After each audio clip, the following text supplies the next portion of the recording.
Bonjour à tous, bienvenue dans cette nouvelle vidéo. Le teaser de Captain America Brave New World est sorti et voilà, je vous avoue que perso, je trouve ça donne envie. Bien évidemment, comme à notre habitude, je vous propose que l'on analyse ce dernier ensemble et que nous voyons ce qui nous est proposé, car voilà, il y a quand même un petit peu de mystère. N'oubliez pas de vous abonner pour ne pas louper les prochaines vidéos et écoutez, eh bien, si vous êtes prêts, on y va. Ce teaser officiel s'ouvre sur Thaddeus Ross, qui invite Sam Wilson, notre nouveau Captain America, dans ce qui semble être la Maison Blanche. C'est désormais confirmé, l'ex-général a remporté les élections et est officiellement le nouveau président des États-Unis.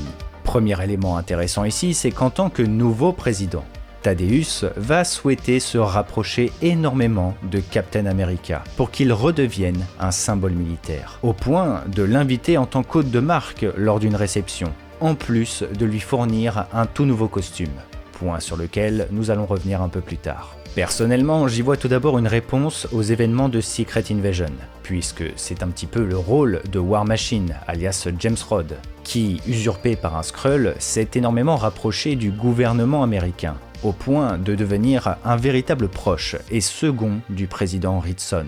Sauf qu'une fois la supercherie mise en lumière, eh bien, le gouvernement ne possède désormais plus son colonel, symbole militaire et héros lié aux anciens Avengers. Donc Sam va permettre ce remplacement. Mais pas que, puisque, vous le savez tous, de par les accords de Sokovie, le général Ross a toujours convoité l'idée de contrôler et posséder les Avengers, sous la tutelle du gouvernement américain. Le rôle et le symbole Captain America a même été repris et utilisé par le gouvernement dans la série Faucon et le Soldat de l'Hiver, sauf que cela a été un fiasco complet. Et c'est finalement Sam qui a réussi à récupérer son héritage. Ross nous propose donc déjà une manœuvre politique intéressante. Et c'est hyper intéressant de le souligner puisque Captain America Brave New World s'annonce clairement comme un film lié à la politique. Et Ross n'oubliera pas de nous montrer que sa collaboration avec Sam est principalement par intérêt, puisqu'il nous rappelle bien que ce dernier n'est pas Steve Rogers. Mais cela ne s'arrête pas là, puisque le souhait de vouloir redonner à Captain America une fonction militaire officielle est un élément très intéressant, quand on voit que le teaser nous révèle qu'enfin, Tiamut, le céleste mort et figé au beau milieu de l'océan, va devenir un élément d'intérêt mondial.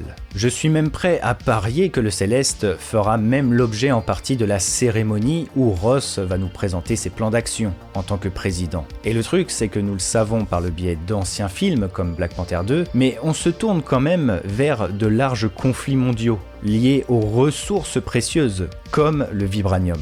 Les États-Unis sont en quête d'accumuler cette précieuse ressource, tout comme les autres pays dont nous avons été témoins durant le congrès des Nations Unies de Wakanda Forever.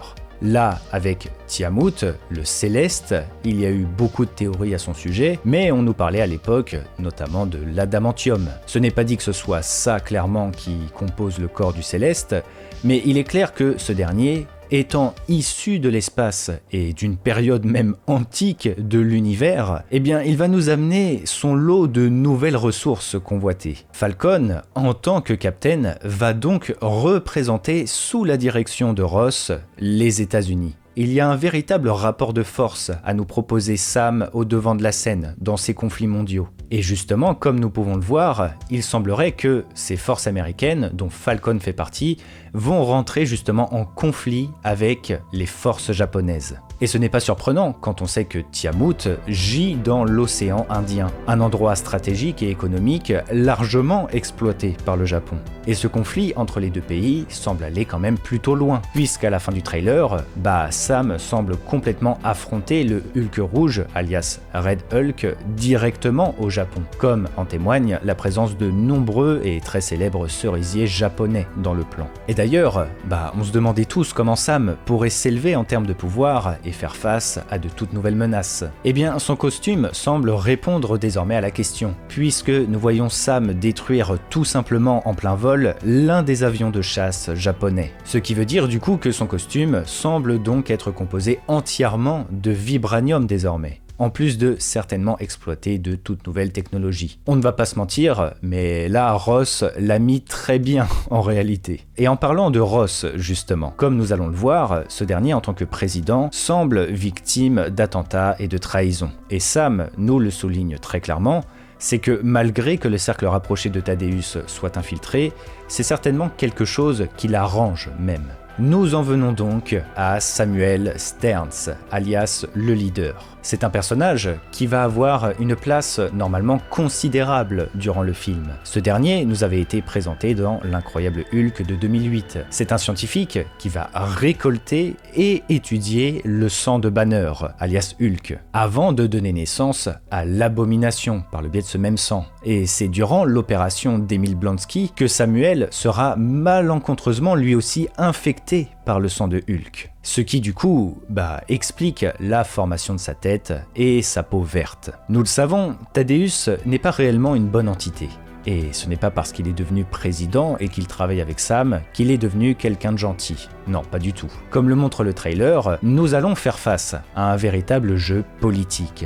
Et il semblerait que le film se déroule au moins sur 2 axes. Un axe qui va traiter du conflit mondial avec les autres pays, notamment avec Tiamut. Et de l'autre côté, on va nous proposer une sorte de périple bien plus sombre où Sam, accompagné de Joaquin Torres, le nouveau Falcon apparu dans la série Falcon et le Soldat de l'Hiver, vont enquêter du coup pour découvrir la vérité. Comme toujours, je vous transmets ma vision des choses et ma pensée, mais il est sûr et certain pour moi que Thaddeus et le leader, alias Samuel Sterns, sont de mèche. Dans le trailer, Thaddeus est victime d'un attentat qu'Isaiah Bradley, le premier véritable super soldat, va déclencher. Et comme nous pouvons le voir, le leader est présent à l'événement, camouflé en tant que possiblement journaliste. Et nous le revoyons plus tard affirmer que le pouvoir est en train de changer de main. Dans les comics, Samuel se démarque de par son immense intelligence, au point qu'il va devenir un véritable cerveau criminel en quête de prendre le pouvoir et le contrôle du gouvernement américain. Et c'est également lui qui, dans les comics,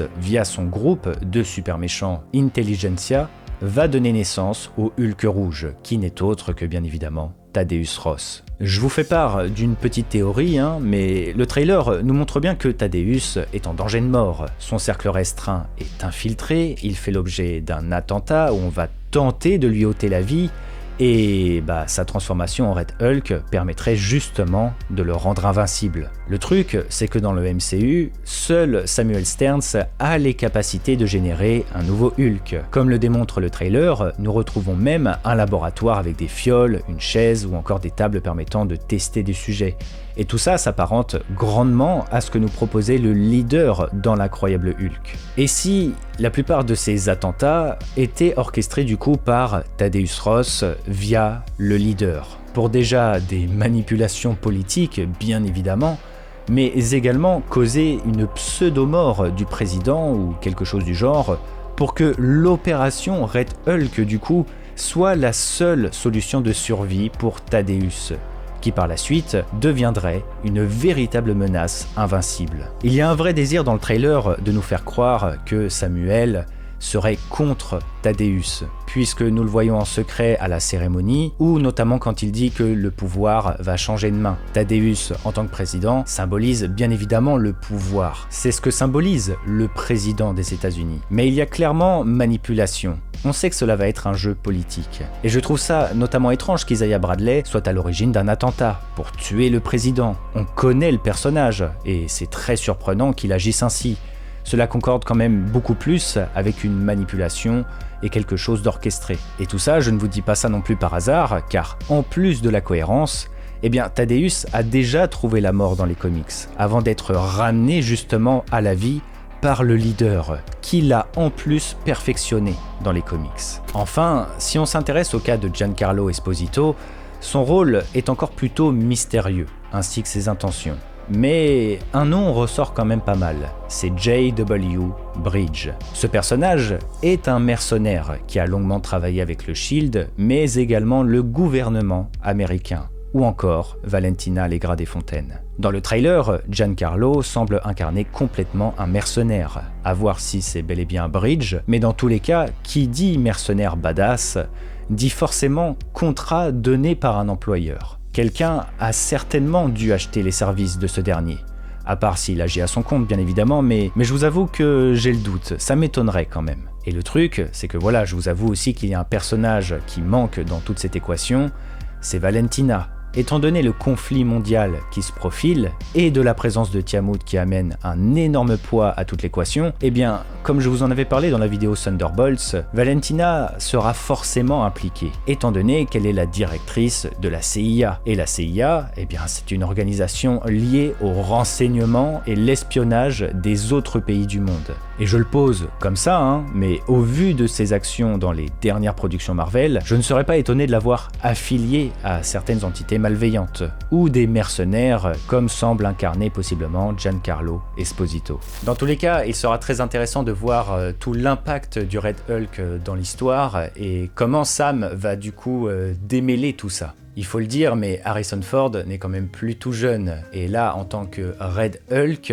si en plus il est vraiment au Japon à la fin du teaser, il va causer de nombreux dégâts, et même possiblement un incident diplomatique. Donc ce n'est pas sûr qu'il reste président pendant un très long moment. Ce Captain America 4 semble complètement incarner un pivot pour le MCU, et les conflits mondiaux vont changer le monde à tout jamais, je pense. Et c'est très certainement à ce moment-là que l'idée de créer une potentielle nouvelle équipe Avengers devrait émerger dans la tête de Sam Wilson. Mais en attendant, je pense que l'on va s'arrêter ici. Cela reste un teaser, Marvel par ce biais nous montre avant tout le ton du film, et il faudra attendre d'autres trailers pour justement en savoir plus. J'espère en tout cas que mon analyse vous a plu, n'hésitez pas à me dire ce que vous avez pensé de ce teasing en commentaire. Personnellement, je vous avoue que je suis vraiment agréablement surpris. On sait à quel point ce projet Captain America 4 a été compliqué et même très coûteux, donc voilà, moi là rien qu'avec ce petit teaser, j'avoue, ça me hype. Je commence à être très curieux de voir ce qu'ils vont nous proposer, surtout que voilà, là ça commence à devenir concret. Voilà, n'oubliez pas le petit pouce bleu bien évidemment, n'oubliez pas de vous abonner aussi, c'était Argorok les amis, et on se retrouve dans quelques jours pour parler de Deadpool et Wolverine. Voilà, allez, ciao tout le monde.